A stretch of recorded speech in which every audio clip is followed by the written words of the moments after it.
హరే కృష్ణ.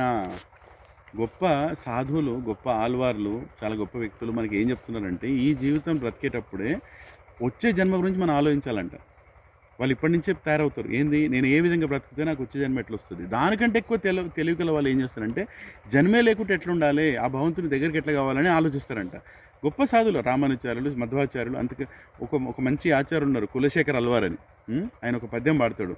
కృష్ణాత్వదీయ పద పంకజ పంజరాంతం అద్వైవమే విసతు మనస రాజహంస ప్రాణప్రయాణ సమయే కపవాత పిత్తో కంఠావర్ధన విధౌ స్మరణం కుఠస్తే. ఏమంటుండే ఇక్కడ? కంఠావర్ధన విధౌ, నా కంఠం ఇక్కడ నేను చనిపోయే టైంలో కపవాత పిత్త నిండిపోద్ది. ఓ కృష్ణ, నీ పేరెట్ట తీసుకుంటా నేను, నాకు నువ్వు ఎట్లా గుర్తుకొస్తావు? ఆ టైంలో భయం తప్ప నాకేముండదు.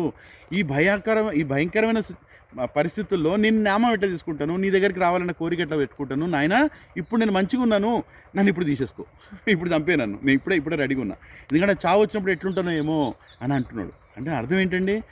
ఎంత ముఖ్యం మనం చేయవలసిన కార్యం ఇది. ఏది, మన భగవంతుని దగ్గర తిరిగిపోవటం, ఏ విధంగా ప్రిపేర్ కావాలి, మన జీవితం మొత్తం ఏ విధంగా మనం రెడీ కావాలి. చాలా కొంత మూర్ఖులు ఉంటారు, అర్థం చేసుకోరు ఇది. అదేంటి చావు గురించి మాట్లాడుతున్నాం, బ్రతికిన వాళ్ళు మంచిగా బతకాలి, లివ్ లైఫ్ కింగ్ సైజ్ అనేసి ఇట్లా పిచ్చి మాట్లాడుతుంటారు. వాళ్ళ గురించి మీరు ఆలోచించకండి. వాళ్ళు భౌతిక ప్రపంచంలో పిచ్చోళ్ళు అయిపోయినారు. వాళ్ళకి అర్థం కావట్లేదు చావు వస్తున్నదని, వాళ్ళకి అర్థం కావట్లేదు అసలు ఎందుకు పుడుతున్నారు, ఎందుకు చచ్చిపోతున్నారు అన్నది. అటువంటి తమోగుణంలో ఉన్న వాళ్ళకు మనం ఇట్లాంటి జ్ఞానం ఇవ్వలేము. కానీ ఈ వీడియో చూస్తున్నారు, మీ లోపల సత్వగుణం ఉన్నదంటే ఈ విషయం మీరు ఆలోచించాలి. ఏంటి, నా నెక్స్ట్ జన్మ ఏంటి, అసలు జన్మే లేకుండా చేయవలసింది ఏంటి, మన ఆచార్యులు ఏం చెప్తున్నారు, శాస్త్రంలో ఏం చెప్పారు అన్నది మనం తెలుసుకోవాలి. హరే కృష్ణ.